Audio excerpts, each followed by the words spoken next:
रात में सपने की तरह आना और सुबह होते ही चले जाना, ये हौसला कैसा है, ना आते देर ना जाते देर। तो मेरे भाई ये कैसा हौसला बनाए हैं। तो SR इन्वेस्टर में आप सभी दोस्तों का स्वागत है। उम्मीद है आप खुश होंगे, तंदुरुस्त होंगे, सेहतमंद होंगे, होना भी चाहिए, क्योंकि सेहत सबसे पहले है, बाद में बिजनेस है और कारोबार है। तो हम आप आज बात करने वाले हैं अडानी विल्मार लेटेस्ट न्यूज। आज क्या है और अडानी विल्मार शेयर की प्राइस कहां जा रही है और क्यों नीचे ऊपर हो रहा है, आखिर प्रॉब्लम क्या है इसके अंदर। तो आज जो हम देखेंगे इसमें ये सब कुछ बताने वाले हैं। और आपको हम ये भी बताएंगे कि यूक्रेन रशिया का जो युद्ध हुआ था तो उसके बाद हमारे इस कंपनी के ऊपर क्या असर पड़ा था, और ये भी हम बताएंगे आपको कि किस तरीके से शेयर का जो प्राइस है वो बढ़ते घटते और फिर उसके बाद उसमें जो बढ़त होती है, सालाना ग्रोथ कैसे हुई इस कंपनी में और क्वार्टरली ग्रोथ कैसे हुई और क्या फायदा बेनिफिट हुआ। तो ज़्यादा देर न करते हुए आपको हम वीडियो शुरू करते हैं। तो पहले हम यही बात ले लेते हैं कि ये कंपनी का जो लिस्टिंग है वो NSE और BSE दोनों के अंदर है। ये एक अच्छी न्यूज़ है, अच्छी खबर है कि NSE में भी है, NSE नेशनल स्टॉक एक्सचेंज और BSE बॉम्बे स्टॉक एक्सचेंज, ये इंडिया के दो बड़े स्टॉक एक्सचेंज है। और ये अडानी विल्मार ग्रुप की जो कंपनी है ये अपने सेक्टर की किंग है, यानी कि जो तमाम फूड कंपनियां हैं उनमें सबसे श्रेष्ठ है, ऊपर है, और ये मार्केट लीडर है। FMCG food company Adani Wilmar बेहतरीन कंपनी है और मार्केट लीडर है, सबसे पहली बात। दूसरी चीज मार्केट कैप के लिहाज से देखिए, अभी तकरीबन कुछ दिन पहले 1 लाख करोड़ की ये अडानी विल्मार कंपनी है, लेकिन 28,170 करोड़ के आसपास ही बची हुई है। और अभी इसका करंट प्राइस जो है 678 रुपए के आसपास चल रहा है, वो थोड़ा बहुत नीचे ऊपर हो रहा है, ओके, अलग बात है। हमको अभी मेन जानना क्या है वो ये देख लेते हैं, इससे हमको बेनिफिट होने वाला है। वो ये है कि 2020, 2021, 22, 2021 में हमारा जो सेल ग्रोथ था, वो यानी जो सेल हुआ था मार्केट में, वो कितना हुआ था, 29,657। फिर उसके बाद देखिए उसमें ये 2020 में, फिर 2021 में 37,090, फिर 52,361, फिर 55,073। इस तरीके से आप देखेंगे जब तो 29, 37, 52, 55, यानी कि ये ग्रोथ यानी बढ़ते हो जा रहा है। ये लास्ट में 20 में 29 था, ये बढ़ गया। फिर इसके बाद हम देखेंगे कि प्रॉफिट बिफोर टैक्स, यानी जो प्रॉफिट हुआ है वो बिफोर टैक्स, यानी टैक्स देने, कंपनी टैक्स पे करती है, टैक्स पे करने से पहले कंपनी का क्या था। तो ये देखिए 609 करोड़, और फिर उसके बाद 757, फिर 1,084, फिर 1,085 करोड़ का ये क्या था, बिफोर टैक्स, यानी जो प्रॉफिट उनका हुआ था, प्रॉफिट बिफोर टैक्स, यानी टैक्स पे करने से पहले। तो ये था। फिर उसके बाद उन्होंने टैक्स कितना पे किया, तो ये इन्होंने 35% का टैक्स पे किया 2020 में, और फिर 2021 में 14% का, और फिर 2022 में 25% का इन्होंने टैक्स पे किया है। ओके, अब आप बात ये कर लेते हैं कि इसमें नेट प्रॉफिट क्या हुआ, यानी टैक्स है, ये है वही जो भी काटना है, काट पीट के शेष बचा क्या इनके पास। ये 2020 के अंदर 395 करोड़, और 2021 के अंदर 655 करोड़ का, और 2022 में 808 करोड़ का, और अभी TTM में जो है 811 करोड़ का। इस तरीके से उनका फायदा हुआ है। यानी कि ये देखिए 300, 600, 800, यानी ये बढ़ते क्रम में है। भाई कुछ लोग कमेंट कर रहे हैं कि सर ये क्या है, हम बड़ी सेल करके निकल जाए, प्रॉफिट नहीं हो रहा है, क्या करें।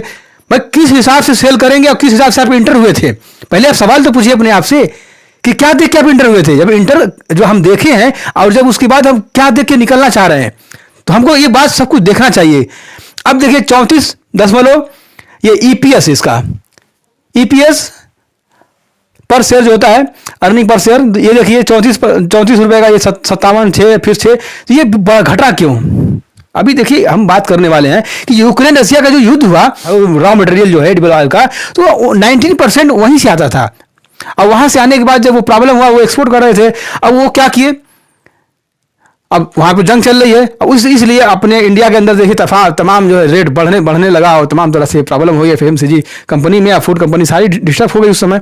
तो उसमें आप घबराने की कोई बात नहीं है, वो इस तरह से होता रहता है। अब मार्च में क्वार्टर रिजल्ट देखिए, मार्च में 14,273 करोड़ का मार्च में हुआ था, और जून में 2022 में 14,024 करोड़ का। तो फायदा कितना हुआ था उनका, नेट प्रॉफिट हुआ था क्वार्टर रिजल्ट में 223 करोड़ का और 170 करोड़ का। तो अभी जो क्वार्टर रिजल्ट आने वाला है, अभी जल्द ही आएगा, नवंबर के फर्स्ट वीक्स में ही उम्मीद है कि आने का संभावना है, आ सकता है। तो फर्स्ट डिजिट का जो बेनिफिट आने वाला है, तो ये फर्स्ट में आने का क्या मतलब है, 109% आएगा तो सही, कितना भी बुरा हालत आएगा, 170 करोड़ से कम थोड़ी आएगा जो बेनिफिट उनका है। तो ये मान के चलिए, तो अब समझ लीजिए कि कुछ थोड़ा बहुत नीचे ऊपर होता भी है तो उसमें घबराने की कोई बात नहीं है। आप बिल्कुल साहस और हिम्मत बना के काम करिए, क्योंकि ये कंपनी है ये बिल्कुल ठीक है। अब एक चीज हम इसमें खास और देख लेते हैं कि ये प्रमोटर होल्डिंग इसकी 87.94%, 88% के आसपास हो गया। ये 88% के आसपास प्रमोटर होल्डिंग देख लीजिए। अब ये प्रमोटर अपना होल्डिंग घटा भी नहीं रहे हैं, एकदम टाइट पकड़ के बैठे हैं। कोई छोटे मोटे लोग थोड़ी कि हवा आई और हिल गए। जब ऐसी छोटी मोटी आंधी आती है तो हवा से छोटे मोटे पेड़ हिलते हैं, जो बड़े शाखा वाले मजबूत पेड़ होते हैं, जो दरख्त तो हिलते भी नहीं है छोटे मोटे हवा के झोंके से। तो ये छोटे मोटे उतार चढ़ाव मार्केट में होते रहते हैं। और एफआई देखिए, एफआई क्या कर रहे हैं कि जून 2022 में 1.5 पॉइंट था इनकी होल्डिंग, और सितंबर 2022 में 1.63%, यानी यहां देखिए 1.5 पर, ये देखिए 1.50 और ये 63 बढ़त हुई। यानी कि समझ लीजिए कि लगभग 0.13% की बढ़त कौन किया? एफआई वाले कर लिए। हम बेच रहे हैं। पब्लिक की होल्डिंग आप देख लीजिए, ये पब्लिक क्या कर रहे हैं कि ये 9.64%, फिर 10.56% कब किया? जून 2022 में। और फिर उसके बाद सितंबर में 2022 में क्या किया? इन्होंने घटा दिया, 34 कर दिया, यानी 56, यानी 0.56 पॉइंट से घटाकर 0.34 पॉइंट किसने किया? पब्लिक ने किया। यानी पब्लिक अपना माल बेच रही है, क्योंकि पब्लिक को डर लग रहा है कि हो सकता है भाई कंपनी गिर जाए गिर जाए गिर जाए। वो ठीक है, डरना भी चाहिए, लेकिन इतना भी ना डरे। रात में सपने की तरह आना और सुबह होते ही चले जाना, ये हौसला कैसा है? ना आते देर ना जाते देर। तो मेरे भाई ये कैसा हौसला बनाए हैं पब्लिक के कि हम थोड़ा सा कुछ हुआ तो फौरन शेयर बेचने लगे भाई ठीक है, होल्डिंग पकड़ के रखिए आप। क्यों? देखिए एफआई वाले बढ़ा दिए अपना।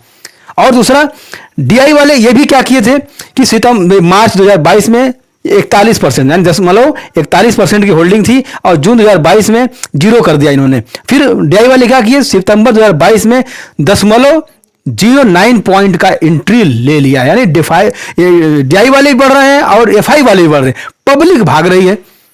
क्यों भाग रहे भाई? क्या वजह है? कुछ देखिए, सोचिए। कहावत है, कौवा कान लेके भाग रहा है, तो हमको कौवा के पीछे नहीं भागना है, पहले हमको कान दिख रहा है, कान हमारा है कि वाकई में लेके भाग रहा है। तो इस तरह की जो बातें होती है उस पर ध्यान देना चाहिए और आपको सूझबूझ से काम करना चाहिए। ये बहुत हार्ड वर्क करना है, पर मेंटली डिस्टर्ब नहीं होना है। काम आपको इस तरीके से करना है, और कंपनी हमारे हिसाब से बिल्कुल सही है और काम इसका सही है, कोई ऐसा प्रॉब्लम वाली बात नहीं है। आप इसमें बने रह सकते हैं, टाइट होल्डिंग करिए। शॉर्ट टर्म वाले में थोड़ा सा अभी प्रॉब्लम चल रही है, लेकिन ये भी जल्द ही ठीक हो जाएगी।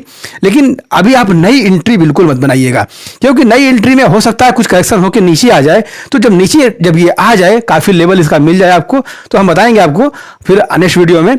जब लेवल बढ़िया मिले तो एंट्री फौरन ले लीजिए। लेकिन अभी फिलहाल नए लोगों से ये कहते हैं कि थोड़ा दूरी बना के रखें। आज जो टाइट पकड़ के बैठे हुए हैं वो एकदम हौसला बांध के रखें, कोई दिक्कत नहीं है। तूफान तो आएगा, जब आएगा तो चढ़ेगा शेयर, अपने आप चढ़ जाएगा। रातों रात ही शेयर में प्लान होगा, ऑटोमेटिक शेयर भागेगा 5%। और सेबी की तरफ से जो मिला हुआ है कि 10% भी अब सर्किट लग सकती है, तो 5% की जो बाउंडेशन थी वो भी कट गई है। पिछले वीडियो में हमने बताया था आपको कि 10% की सर्किट अब लग सकती है अडानी विल मारे। कोई टेंशन की बात नहीं है, आराम से। अगर ये 10 दिन में अगर बढ़ गया 10% तो कितना बढ़ जाएगा, सोचिए जरा सा। सारे हमारे जितने लॉस हैं सारे आराम से पूरा हो जाएंगे।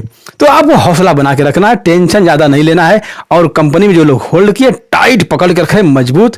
वीडियो कैसी लगी कमेंट करके जरूर बताइएगा, और शेयर ज़्यादा ज़्यादा करिएगा, लोगों के पास शेयर पहुंचे वीडियो, और लाइक कर लीजिएगा हमारे वीडियो को। और अगर सब्सक्राइब नहीं किया है तो सब्सक्राइब फौरन कर लीजिए। और बहुत जल्द आपसे मिलते हैं नेक्स्ट वीडियो में, टेक्निकल और बहुत सारी फंडामेंटल नॉलेज के साथ जल्द ही फिर मुलाकात होती है। धन्यवाद, गुड बाय, सी यू।